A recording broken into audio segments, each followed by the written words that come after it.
G'day folks, welcome to a nice little Thursday update. I'm going to keep it fairly short because I'm just pretty busy and tired. It's been one of those holiday seasons. My work gets very busy this time of year, and it's good stuff. We're actually kicking ass. I've got a very good team working for me and with me, and yeah, we're doing very well. But of course, running out of time and energy means a few videos, but you know how it is. We'll hit the holiday season sooner or later and we'll have a lot of fun. So yeah, I've had a fair bit going on. Plenty of donations recently. I've got Alex's old phone, S4 Galaxy. Julian's modified it, reformatted it and unlocked it from Vodafone, and I can get my SIM cut down and installed.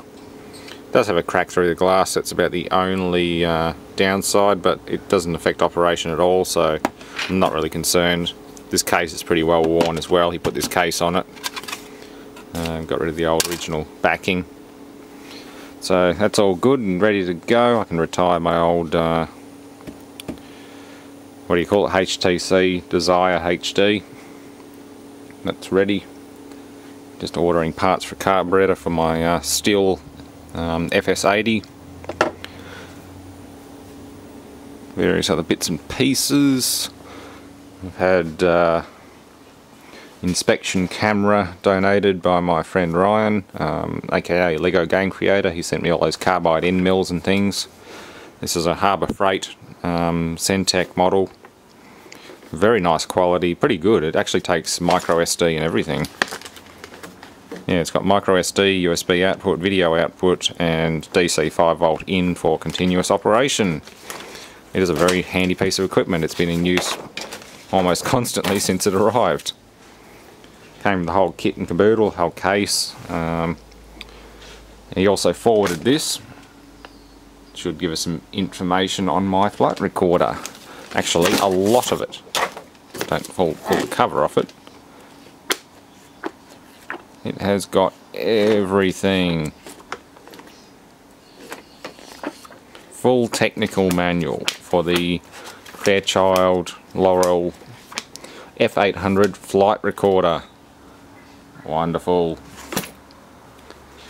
Probably can't publish too much of that, so don't expect a full walkthrough on the manual, but it has everything, including the ARINC specs, the pinouts and ins of the flight recorder, and every little bit of its operation inside. And speaking of operation, I've also had these two logic analyzers donated by another loyal and very friendly subscriber who popped over for a day a couple of weeks ago. Big thank you to Antonio. That's right, it's Antonio. Yeah, he donated these and spent the day down here on a Saturday, and yeah, we had a lot of fun. So yeah, they both, this one freaked out a bit when we first powered it up. I don't know if that resolved itself, but they both power up and just go to the point where they just can't boot because the boot disk that came with them was corrupt. That one has a dead hard drive. That one doesn't have a hard drive but a second working floppy drive in the back. And I've got the software plus Julian's DOS machine, one of his portable DOS machines, a little IBM laptop in there, and we can go through and actually make some proper boot up disks, because I believe, yes, he threw a whole heap of floppy disks in there. So we can go through and make that up. If not, I've got two Windows 95 machines there which might come in handy. They're my two old IBMs. Yeah, it could be a bit of fun. So these appear to work electronically. I mean, I should be more careful storing the cards. These ones came out of that one and they haven't gone back in since. But yeah, likewise we've got various cables and connectors for probing FPGAs, things like that, CPU signals, you name it. You could basically use this to probe out any analog or even digital system, I guess. So yeah, also touchscreen, Trinitron, Sony Trinitron touchscreens. I'll do a full tear down on one of these one day, or at least a non-destructive autopsy.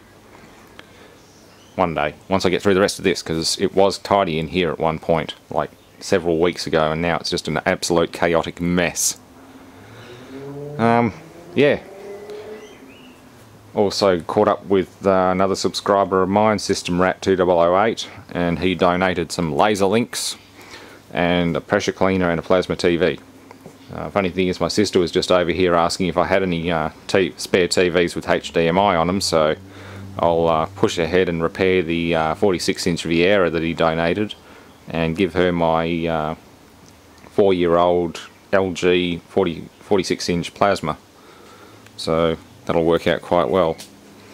But yeah, lasers. These are 155 meg per second over 1 kilometre laser links, essentially, fibre optic networking links. So you basically aim them at each other. They have a little Tasco rifle scope inside them to assist in aiming and targeting each unit, and you can transfer data. It's a network link, essentially, wireless network. Pretty cool.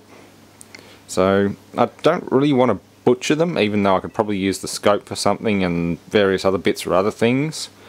I'm more inclined to try and set one up on the house and one on the shed and actually use them, just for shits and giggles. You know, I could run Cat 5e or Cat 6e cable between the shed and the house, but you get a bit of fun with lasers. It's got 4 5 milliwatt laser diodes in it. Well, each one has 4 5 milliwatt lasers in it.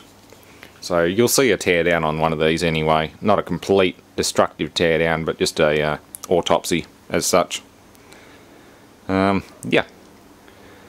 So new stuff going on, new toys coming in, new diesel toy coming very soon, and yeah, little pet cars running around everywhere. New scrap bin that I'm building, make it tippable. It's got 2 bits of box section welded to the frame so they can tip it at the scrapyard. Yeah, it's good stuff. Anyway, instead of doing videos, I should really be cleaning out this mess, or at least deciding what to do with it, and rearranging and reorganising some things, because it's an absolute pigsty again.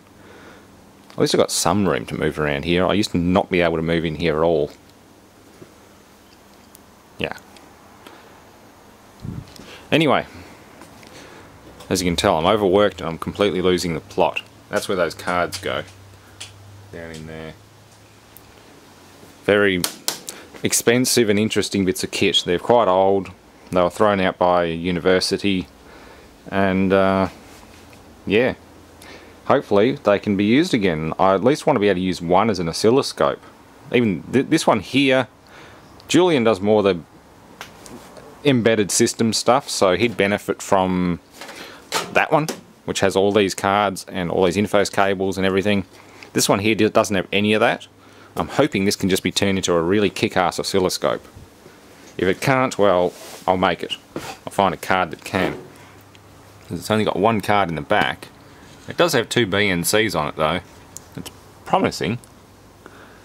But yeah, the front floppy drive doesn't work. That floppy drive does. There's a hard drive in this one, but it just does the click of death. And that's about it. It just doesn't want to play the game. So next week or 2, expect to see me hook into these, because they do need to move from here, and I don't want to move them from here without at least working out if they're salvageable. If not, if there is something chronically wrong, well, they'll be torn down and salvaged for parts. So they do have some neat little touch screens, rotary encoder, you know, usual goodies that you find on some very expensive lab equipment. So yeah, I hope you all enjoy the incredibly Ramblotron entry. As you can see, I'm overworked, I'm losing the plot, and well, there's nothing new there, but it's almost holiday season, so I can actually spend a whole week just ripping into this mess and filling that homemade scrap bin up and taking it to the dump. because a lot of stuff really needs to get cleaned out so that I can function properly. Thanks for watching.